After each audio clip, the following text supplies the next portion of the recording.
Shalom, shalom, amada, boa noite, glória a Deus pela sua vida. Estamos aqui hoje no devocional. Hoje vamos ler a Bíblia, a palavra de Deus. Aqui hoje é Marcos capítulo 7. Hoje eu estou com a Bíblia do marido, minha Bíblia antiga que tem a linguagem tradicional, os vermelhinhos que Jesus fala, e a minha Bíblia aqui também. Bom, antes de a gente começar, vamos orar? Vamos orar. Querido e precioso Espírito Santo, estamos aqui, precisamos da Tua presença. Fala conosco, Santo Espírito, em nome de Jesus. Revela a Tua palavra para as nossas vidas, nos dá entendimento, nos dá discernimento espiritual. Nós precisamos de Ti mais do que tudo, Santo Espírito. Tu és a pessoa mais importante nesse lugar, por isso ajuda-nos, revela-nos a Tua palavra em nome de Jesus. Amém? Glória a Deus. Então vamos aqui para o livro de Marcos e o capítulo 7, e que começa assim. A gente já pediu ajuda ao Espírito Santo, agora vamos para a leitura. Os fariseus e alguns dos mestres da lei, vindos de Jerusalém, reuniram-se a Jesus e viram alguns dos seus discípulos comerem com as mãos impuras, isto é, por lavar. E os fariseus e todos os judeus não comem sem lavar as mãos, cerimonialmente, apegando-se assim à tradição dos líderes religiosos. E quando chegam da rua, não comem sem antes se lavarem. E observam muitas outras tradições, tais como lavar os copos, jarros e vasilhas de metal. Deixa eu ver o que quer dizer aqui, porque aqui tem abreviações, né? Por volta da quarta vigília, ok. Alguns manuscritos dizem vasos, vasilhas de metal e almofadas da sala de jantar, onde se reclinavam para comer. Ok, sobre as tradições dele, né? Então os fariseus e os mestres da lei perguntaram a Jesus por que os seus discípulos não vivem de acordo com a tradição dos líderes religiosos e em vez de comerem um alimento com as mãos impuras? E ele respondeu: bem profetizou Isaías acerca de vocês, hipócritas, como está escrito: este povo me honra com lábios, mas o seu coração está longe de mim. Eles me adoram, eles em vão me adoram. Seus ensinamentos não passam de regras ensinadas por homens. Vocês negligenciam os mandamentos de Deus e se apegam às tradições dos homens. Disse-lhes: vocês estão sempre encontrando uma boa maneira de pôr de lado os mandamentos de Deus, a fim de obedecerem e as suas tradições. Deixa eu ver, obedecerem, que quer dizer aqui, trazerem, por estabelecerem, né? Ok. As suas tradições. Pois Moisés disse: honra teu pai e tua mãe, e quem amaldiçoar seu pai ou a sua mãe terá que ser executado. Mas vocês afirmam que se alguém disser a seu pai ou a sua mãe: qualquer ajuda que vocês poderiam receber de mim é corbã. Isto é uma oferta dedicada a Deus. Vocês os desobrigam de qualquer dever para com seu pai ou a sua mãe. E assim vocês anulam a palavra de Deus por meio da tradição que vocês mesmos transmitiram. E fazem muitas coisas como essas. Jesus chamou novamente as multidões para junto de si e disse: ouçam-me todos os entendam. Não há nada fora do homem que nele entrando possa torná-lo impuro. Ao contrário, o que sai do homem é que torna impuro. E se alguém tem ouvidos para ouvir, ouça. E depois de deixar a multidão e entrar em casa, os discípulos lhe pediram explicação da parábola. Será que vocês também não conseguem entender? Perguntou-lhe Jesus. Não percebem que nada que entre no homem pode torná-lo impuro?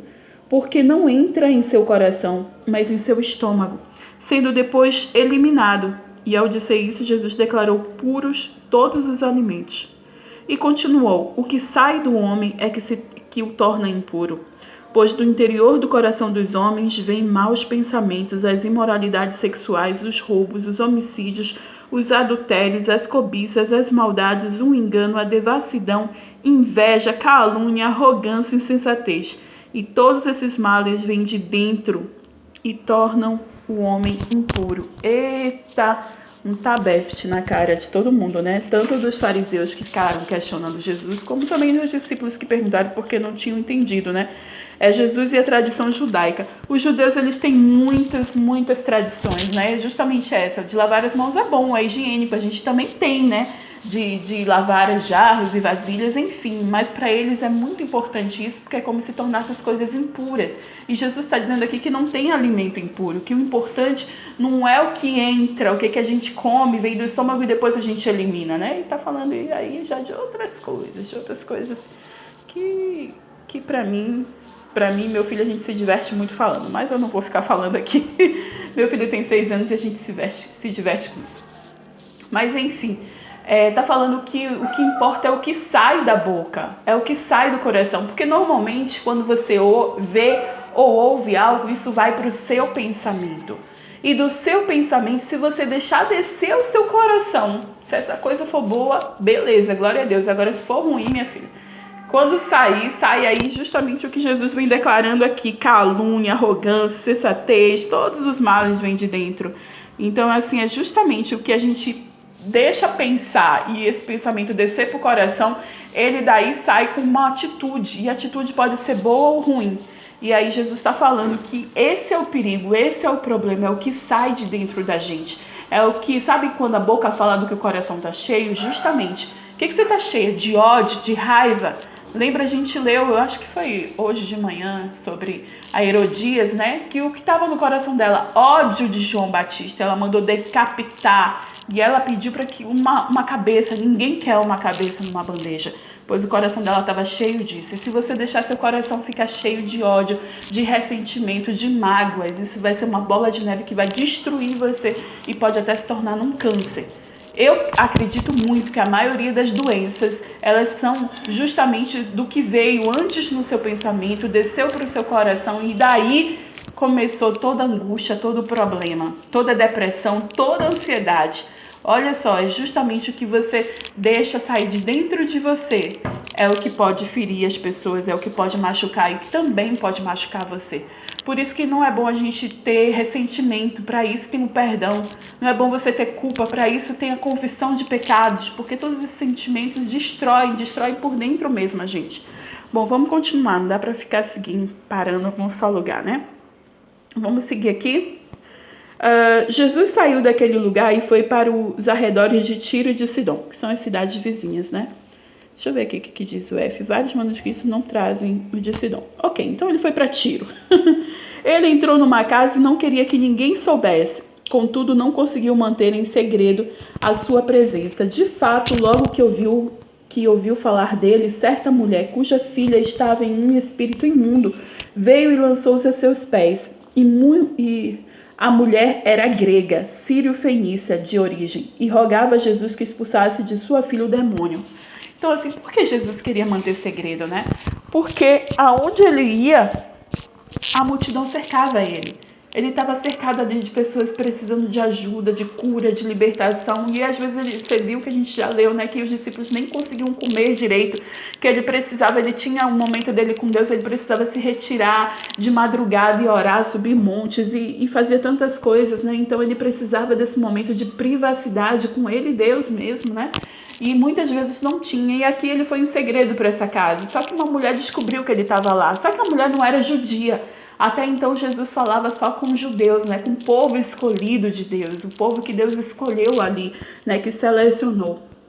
Então essa mulher sírio-fenícia, né, a grega, ela não estava ali na lista das pessoas que podiam ser curadas ou libertas ou coisas assim. Vamos ver o que aconteceu. Ele lhe disse: deixe que primeiro os filhos comam até se fartar, pois não é correto tirar o pão dos filhos e lançá-lo aos cachorrinhos. E ela respondeu: sim, Senhor, mas até os cachorrinhos debaixo da mesa comem das migalhas das crianças. Então ele lhe disse: por causa desta resposta você pode ir. O demônio já saiu da sua filha. E ela foi para casa e encontrou sua filha deitada na cama e o demônio já a deixara. Então, assim, Jesus ele estava realmente ali ligado aos judeus. E essa mulher não fazia parte disso, mas ainda assim, a fé que ela demonstrou foi tão grande. Jesus contou uma parábola para ela sobre as migalhas e os cachorrinhos e ela devolveu da mesma forma com essa história e com muita fé, e dizendo que sim, mesmo assim ela estava ali e ela podia se alimentar das migalhas, eram os cachorrinhos, e Jesus disse: tudo bem, sua filha está curada, pode ir. E quando ela chegou em casa, a filha dela já estava liberta, já não tinha mais demônio nenhum, e ela conseguia ali alcançar o coração de Jesus. E muitas vezes eu e você também precisamos alcançar o coração de Jesus. E sabe uma das coisas que simplesmente meio que dobra o coração de Deus? A gratidão. Quando você começa a agradecer pelo que você tem, em vez de reclamar pelo que você não tem, você começa a alcançar ali o coração de Deus. Quando você começa a agradecer pelo dia, por ter acordado, por estar se movimentando, por ter seus órgãos aí, por ter saúde, por ter comida, por ter um lugar quentinho para dormir. Quando você começa a agradecer pelo que você tem, mesmo que sejam coisas simples e que você de repente nunca nem deu importância, você começa ali a movimentar o coração de Deus. A gratidão movimenta. Essa mulher, ela movimentou ali com fé o coração de Jesus. E é uma das formas que a gente tem mesmo para movimentar o coração de Deus. É a gratidão. Vamos seguir aqui. Versículo 31.